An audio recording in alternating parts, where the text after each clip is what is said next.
Um, so this time is a great time for introspection and um, I think sort of re-examining our lives.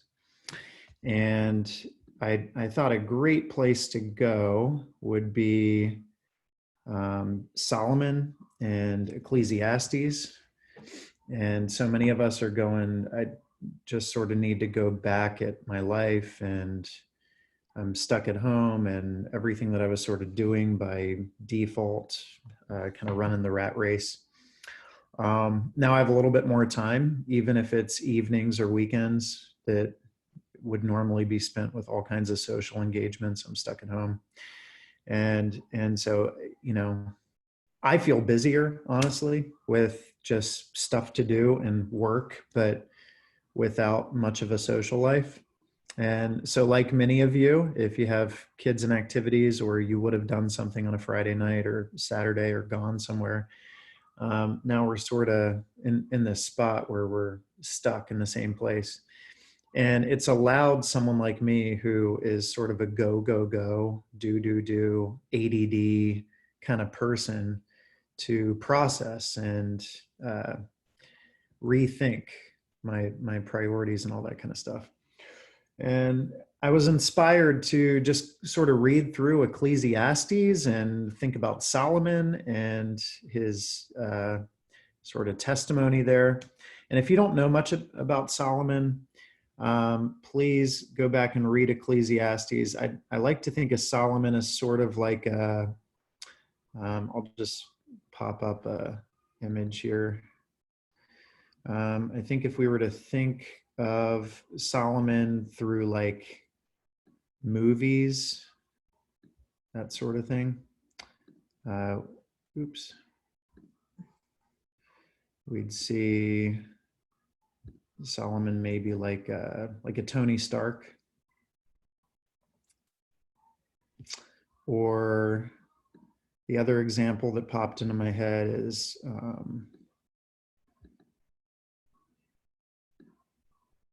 like oh, like an Elon Musk type person, right? You think of Solomon as someone who was extremely wise, wisest man to ever live, very brilliant, smart, incredible. You'd be blown away by what he knew if you were in his presence. Just like, man, this guy is incredibly brilliant, knowledgeable. But also, he's got that kind of Tony Stark. He loves to play. Solomon loved to play. He threw incredible parties, had the best chefs around. Everybody came to his parties, the best beer, wine, whatever, the best musicians, right? He grabbed everyone that was ever a contestant on The Voice, and they put on the coolest concerts, the greatest shows. When it came to materialism, I mean, the guy just had an incredible amount of just out of this world sports cars, or the equivalent of that in his time, right? And so if you just sort of pictured in today's world, he was he was everything that you would strive to be. Like, he had it all: money, girls. I mean, he had 700 wives, 300 girlfriends. Um, Extremely brilliant. Everybody looked up to him. He was just top of the top, and he went after it all. He said, everything I wanted, I said yes to. I just went and did it. I went after it all. And so that's sort of the backdrop of who this guy is and what he was like. And as I started thinking about this season and quarantine and people running after a number of different things, whether it's some sort of promotion at work, or more money, or upgrades at the house, or whatever it is, living for the weekend, whatever. Solomon was the guy who was that to the max. He was that to the max. I mean, anything that you are pursuing in life to give you some sort of meaning, happiness, purpose, joy, whatever. This guy had it all the way to the end of that road. He had whatever you're going after. He had it all. So I give you that backdrop. I want to read a couple things that he said in Ecclesiastes, and then we're going to talk about it. And I'm going to read it from the Message, and I'm going to pop it up here. I'm using this because if you've read Ecclesiastes, you've probably not read it from the Message, and I love how poetic it sounds. It's just great. If you are some sort of legalist and you're ticked off that I'm using the Message, then go ahead and pull up KJV or whatever. I don't care. But I'm going to pull up the Message, and you're going to check it out. I'll share my screen here. I love the way some of this is worded. Ecclesiastes 1. Can everybody see this? Shake your head yes. Awesome. Smoke. Nothing but smoke. There's nothing to anything. It's all smoke. What's there to show for a lifetime of work? A lifetime of working your fingers to the bone. One generation goes its way, the next one arrives, but nothing changes. It's business as usual for old planet Earth. The sun comes up and the sun goes down, then does it again and again, the same old round. That rhymed. That was cool. The wind blows south, the wind blows north, around and around and around it blows, blowing this way, then that, the whirling, erratic wind. All the rivers flow into the sea, but the sea never fills up. The rivers keep flowing to the same old place and then start all over and do it again. Everything's boring, utterly boring. No one can find any meaning in it. Boring to the eye, boring to the ear. What was will be again. What happened will happen again. There's nothing new on this earth. Year after year, it's the same old thing. Does someone call out, hey, this is new? Don't get excited. It's the same old story. Nobody remembers what happened yesterday, and the things that will happen tomorrow, nobody will remember them either. Don't count on being remembered. I read this and I thought I almost picture a guy who's depressed at an Irish pub who's had a little too much to drink that's just sort of ranting about the meaninglessness of life. Like, man, I'm going after it and there's no point. It's just chasing the wind. Chapter 2, 1 to 11, it says this. I said to myself, let's go for it. Experiment with pleasure, have a good time. There was nothing to it. Nothing but smoke. What do I think of the fun-filled life? Insane, inane. My verdict on the pursuit of happiness, who needs it? With the help of a bottle of wine and all the wisdom I could muster, I tried my level best to penetrate the absurdity of life. I wanted to get a handle on anything useful we mortals might do during the years we spend on this earth. Oh, I did great things. I built houses. I planted vineyards, designed gardens and parks, planted a variety of fruit trees in them, made pools for water to irrigate the groves of trees. I bought slaves, male and female, who had children, giving me even more slaves. Then I acquired large herds and flocks, larger than anyone before me in Jerusalem. I piled up silver and gold, loot from kings and kingdoms. I gathered a chorus of singers to entertain me with song. And, most exquisite of all pleasures, voluptuous maidens for my bed. Oh, how I prospered. I left all my predecessors in Jerusalem far behind, left them behind in the dust. What's more, I kept a clear head through it all. Everything I wanted, I took. I never said no to myself. I gave in to every impulse. I held back nothing. I sucked the marrow of pleasure out of every task, my reward to myself for a hard day's work. Then I took a good look at everything I'd done, looked at all the sweat and hard work, but when I looked, I saw nothing but smoke. Smoke and spitting into the wind. There was nothing to any of it. Nothing. You hanging with me here? This is good stuff. Chapter 9, 7 to 10. He says this: seize life, eat bread with gusto, drink wine with a robust heart. Oh, yes, God takes pleasure in your pleasure. Dress festively every morning. Don't skimp on colors and scarves. Relish life with the spouse you love, each and every day of your precarious life. Each day is God's gift. It's all you get in exchange for the hard work of staying alive. Make the most of each one. Whatever turns up, grab it and do it, and heartily. This is your last and only chance at it, for there's neither work to do nor thoughts to think in the company of the dead, where you're most certainly headed. It's like super depressing, right? And then chapter 12, this is the end. Honor and enjoy your creator while you're still young, before the years take their toll and your vigor wanes, before your vision dims and the world blurs and the winter years keep you close to the fire. In old age, your body no longer serves you so well. Muscles slacken, grip weakens, joints stiffen. The shades are pulled down on the world. You can't come and go at will. Things grind to a halt. The hum of the household fades away. You are wakened now by bird song. Hikes to the mountains are a thing of the past. Even a stroll down the road has its terrors. Your hair turns apple blossom white, adorning a fragile and impotent matchstick body. Yes, you're well on your way to eternal rest while your friends make plans for your funeral.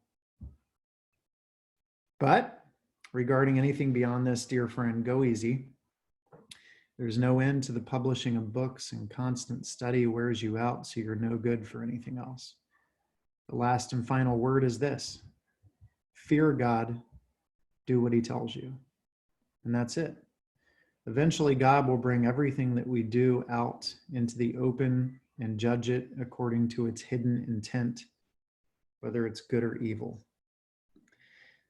And I read through those and I just see this constant sense of this man who's going after literally everything, just from one thing to the next. I tried relationships. Just every girl I thought was hot, I married her, took her to bed. You know, everything financially. I had all the money in the world. Whatever I wanted to build, I built it. If I liked music, I just hired the singer and they played at all my parties. I had everybody over. I had it all, kind of deal. This is a person who actually pursues all the dreams that many people have in order to make them happy. And when he got there, he's going, it's like you chase a mirage. And when you get there, you got to hug it and nothing's there. You're hugging a big cloud kind of deal. And I read that thinking about this time of introspection and how we have the opportunity to sort of look back on our life and what we're living for and our values and all that sort of thing. And I was talking to my wife and said, you know, imagine you were able to, I don't know, like pick a tropical place. You've got some sort of really cool Caribbean island, this incredible trip, all of like whatever food you want. Just imagine it, whatever kind of brunch, whatever food, these people are coming out, they're massaging your feet. There's a little cool musician playing guitar next to you. The breeze is coming in. You can smell the smells of the island. Oh my goodness, it's just insane. It's beautiful. It's perfect. You've got the best room. You've got the best view of the ocean front. You're weighted on hand and foot. Now that goes on for a week, 2 weeks, 3 weeks, a month, 2 months, 6 months. Eventually, let's say 6 months in, it feels normal. It loses sort of the shock and awe factor of day one. Suddenly, if you were to live that way for 6 months, 12 months, a year, 2 years, it becomes the new norm. And that was Solomon. He's going, yeah, at first it has this appeal of that's going to do it for me. But then I had it. I had it, and it was like chasing a mirage. It was like running after something that I thought would give me my happiness, joy, pleasure, whatever. And it didn't have the effect that I thought it was going to have when I finally got it, right? I had it all, didn't do it for me. So I think it's, as we reevaluate, let me ask you this question. I'd like you to put it in a chat box. What have you, during the time of quarantine, reevaluated? What are some things that as you sit back and you've had a little bit more time on your hands, I understand we're all super busy too with work and the challenges that working during a quarantine, and many of you who are going into hospitals and all of that, work's kind of tough. But without having our typical evening schedule, activities in the evening on the weekend, the more time that we've had in our homes, what are some of the things that you've been sort of reevaluating? Put those in the chat box. Participate with me here. Okay, church models. What else?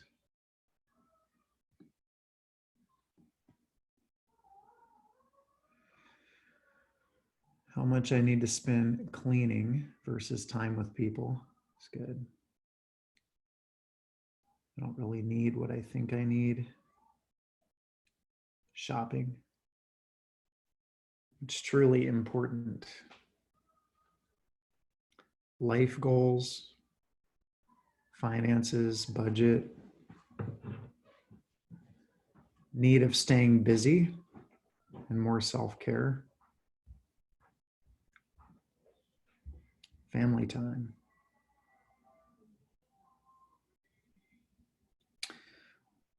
Why do I feel the need to work at my job so much? I felt so much more value to life taking care of my family and farm. How important family and friends really are, the importance of good sleep, self-discipline.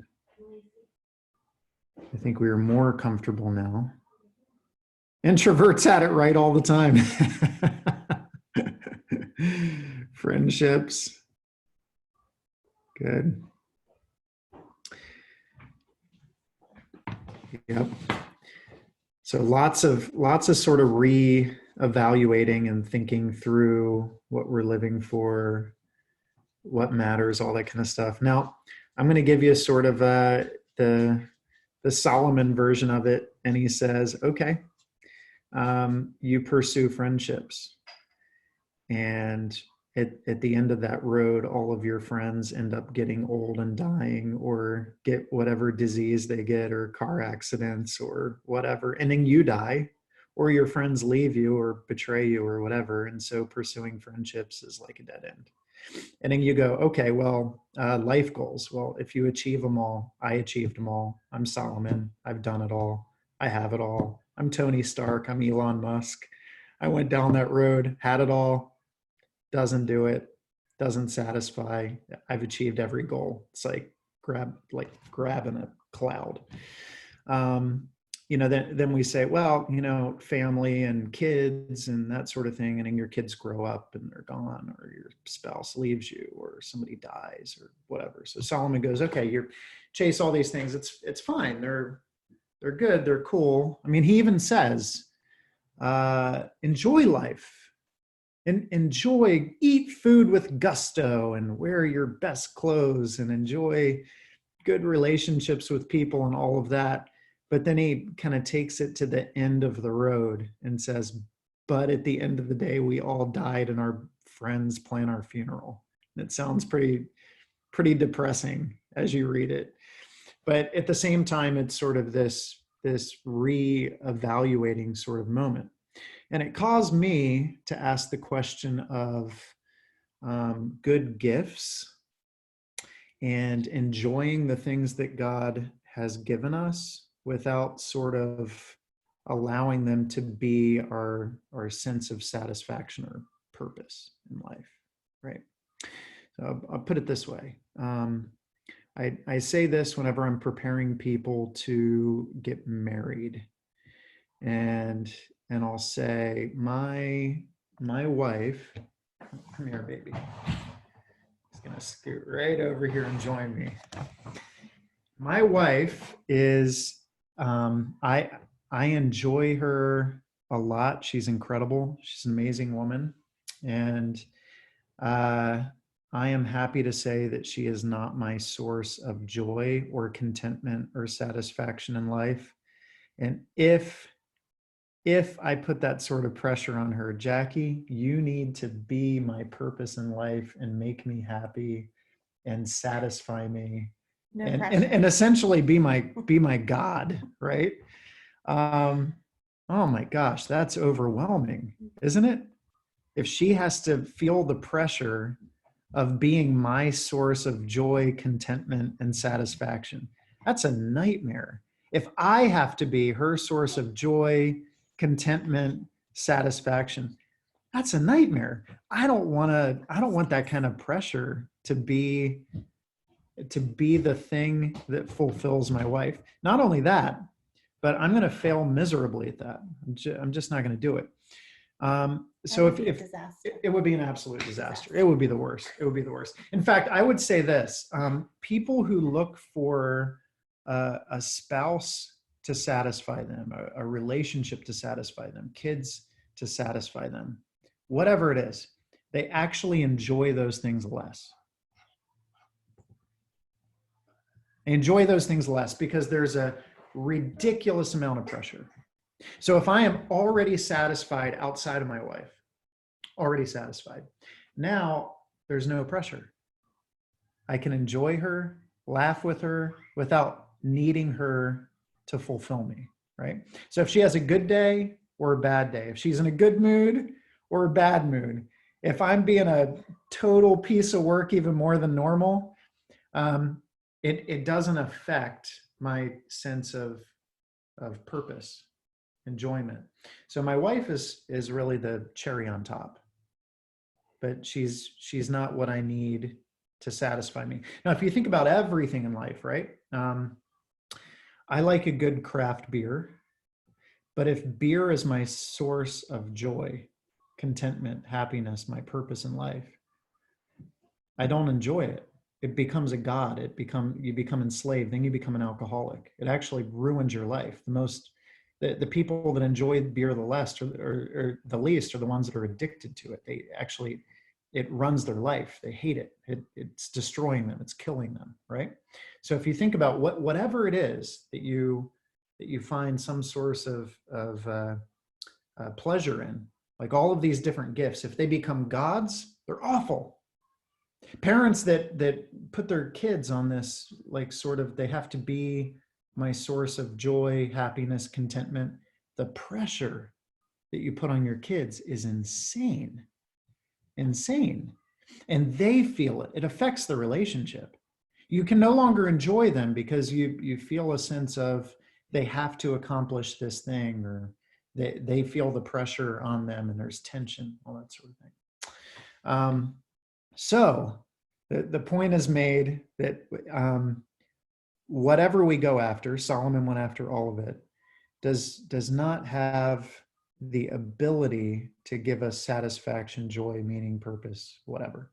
What do you tend to live for, or what do you find that people tend to most often try to find their satisfaction? And stick it in the chat box. What are things that people go after to find their joy, satisfaction, purpose, meaning? Stick it in there. Love to hear your responses. Money, work, yep. Career. Can money make you happy? Is that going to totally fulfill you? If you have all the money in the world, is it going to give you joy? You climb the ladder, right? You end up in a great relationship. Is that going to give you ultimate contentment? Popularity, fame? giving your kids everything. Retirement funds. Yep. Okay, so yeah, people are going after all these sorts of things in order to find meaning, purpose, fulfillment, satisfaction, all of that. Let me paint the picture of, like, let's imagine whatever it is. Okay, so pre-quarantine, I went to the gym every day, and when I would go to the gym, there are people that live at the gym. I don't know if you realize that, but every time I went, there are certain people I would always see live at the gym, and they got all the right gear. They're working out constantly, trying to make their bodies perfect. Now, what we don't do, and this is sort of Solomon's point, is kind of follow that maze all the way to the end of the maze, right? You gotta kind of follow the path of, you live for the gym, you want to have the perfect body, perfect fitness, get yourself looking right. You want to be super hot, right? So you're going to the gym, you're working out, you're trying to make yourself beautiful. At the end of that maze is your body gets pruny, and you get old, and you can't run as fast, and then you need a walker, and you die. Like, that's it, right? So if you live your life for the gym, you've got so many years to sort of go after that, but at the end of the journey is a body that deteriorates anyway, and then death, right? That's sort of Solomon's point here. And then if you think about money, right? You go after money, and you wake up every day thinking about making more money, and you pursue more money, and you get it, and you get it, and you get it, and your bank account gets filled, and you buy more things, but then you die, and it's all left with someone else, and that's it, and it's over. So this is Solomon's point, is that we don't follow the maze far enough to go, at the end of the road is the same fate for everybody. There's death, and that's it. We're done. So it reminds me of James, who says life is a vapor. Life is a vapor. We're here one day, poof, gone the next. We're here, vanish. I have friends who have already lost loved ones through COVID-19. Many of you have friends or family members who have died even in the past year suddenly. Many of you have battled cancer, and you get that diagnosis and think, oh my goodness, like, I can't avoid the inevitability of one day it's game over, right? Like, this body, that's it. And then when we're forced to think about that, to consider the end of the road and say, life is a vapor. We're here, and then it's over. We go after whatever we go after, then it's over. This is Solomon saying we chase whatever we chase. We go after whatever we go after. I've had it all. I've achieved it all. I've gone after all the same stuff that you've gone after. I actually got it. I actually had it. I mean, I was Tony Stark. I was Elon Musk. I had everything you could possibly want. But at the end of the day, it's all going to be gone. What benefit is it if you're rich or poor? If you have relationships or you're alone? What's the benefit at the end of the day? And he sort of concludes at the very end. I'm going to pull it right back up. We're going to close with these thoughts, but I'd love you guys to, if you have questions that you'd like me to give you some feedback on, I'm happy to. We're going to close with this last section here again. Here we go. Okay, so he says this, verses 12 to 14. The last and the final word is this: fear God, do what he tells you. And fear not meaning be afraid. Perfect love cast out fear. We're not afraid. It's more of a respect and awe of God's greatness and how incredible he is, and big and powerful and unbelievable. Fear God, be in awe, be amazed, do what he tells you, and that's it. Eventually God will bring everything that we do out into the open and judge it. Okay, this is again where we fear judgment. But perfect love casts out fear, because fear has to do with judgment. And the one who fears has not been perfected in love. That's what the Bible says. Bring it out into the open and judge it according to its hidden intent, whether it's good and evil. So it's interesting because the last word on judgment is that there is no condemnation for those that are in Christ Jesus. That Jesus declares all innocent, that we are righteous, that we are free, that we are made perfect in Jesus, that there's no condemnation for you and I. And so the beauty is that of it all is this: we look at God and we say, I'm right with God. I'm good. I'm free. I'm righteous. I'm forgiven. I'm accepted. And at the end of the day, I no longer have to fear death. It's lost its sting. The grave is defeated. Jesus came back. I believe that. He's alive. So as a result of all of that, the end of every road is death, but then for us, it's resurrection. It's life again. And now, because I no longer need to live for food or drink or sex or money or whatever it is, right?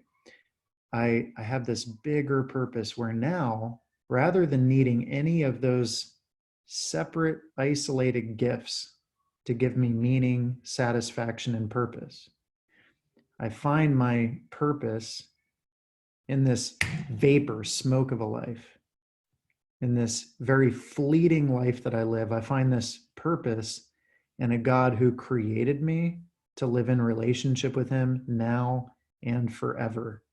And now I can enjoy all these gifts, not as the things that will satisfy me, but just as gifts. I can hold them all very loosely and actually enjoy them more, right? You ever been on vacation and you don't want it to go away? You're sort of day one, you're like, in 5 days, this is going to be over. You ever feel that way? We're here, but it sucks because we have to leave in 5 days, right? I do. You feel that sort of sense? Well, yeah, Jackie says, I do that, right? But the person who enjoys vacation the most is the one who is free of having to grab it and hold on to it.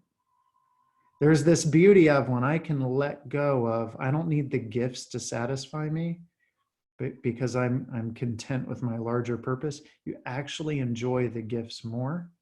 And you see the larger picture that we're part of a bigger story, a much bigger story of a God who ultimately declares all of us guilty sinners innocent, so that we can now feast around the table, not because the feasting in itself is what satisfies us, but because of who we get to feast with at the table, Jesus. It's beautiful, right? Go ahead and put any other thoughts or questions in the chat box. I would love it, Reese, if you could play another song, and then I'm going to close this off by responding to any of your feedback or questions, and then pray. Cool. It's a song called Vapor.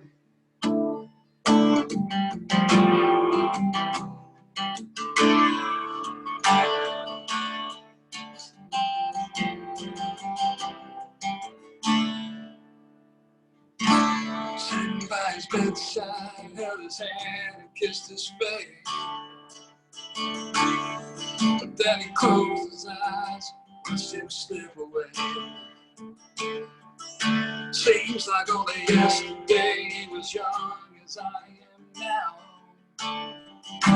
soon now will be past.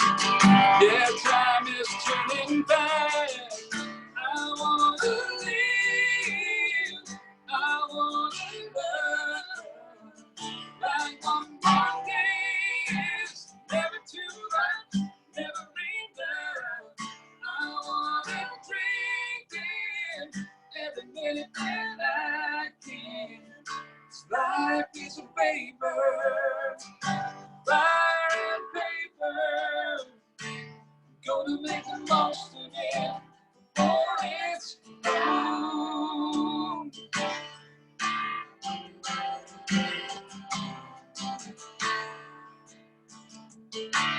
When I lay my head down at the end of another day, did I keep it all to myself? Did I give my love away? Did I hold too short in hell so they remember just how it felt? Did I say what should be said? Will I wake with no regrets? I wanna live, I wanna love, like one more day is never too much, never enough. I wanna drink it every minute that I can. Life is a paper, fire and paper. Wanna make the most of it before it's gone.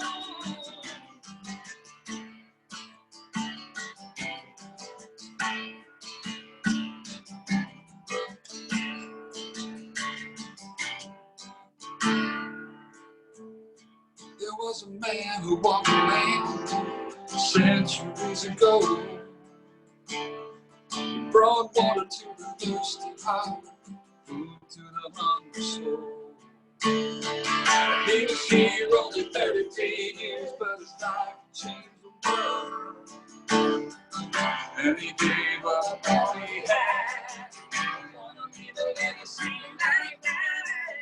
I wanna live, I wanna love, like one more day is never too much, never enough.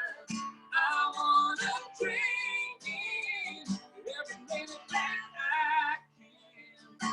Life is a paper, fire and paper. Life is a paper, fire and paper. See, life is a paper, fire and paper. Wanna make the most of it before it's gone.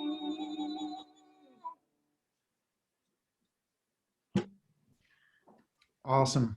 Thank you so much, Reese, Wendy. Thank you for the interaction on the side there. Beautiful, beautiful. It is really good to see you guys. Let me pray. And I don't really see any questions, some really good reflections and feedback. Awesome. I'm going to pray, and then you guys can unmute yourselves. We can say hi to each other again, and hi and bye. Talk about what we're having for lunch. Hi and bye. Oh, there's Bruno. Hi, Bruno. Hi, Bruno. Oh, your audio is Oh, noise. Michael. Okay, go ahead. Shut up so I can.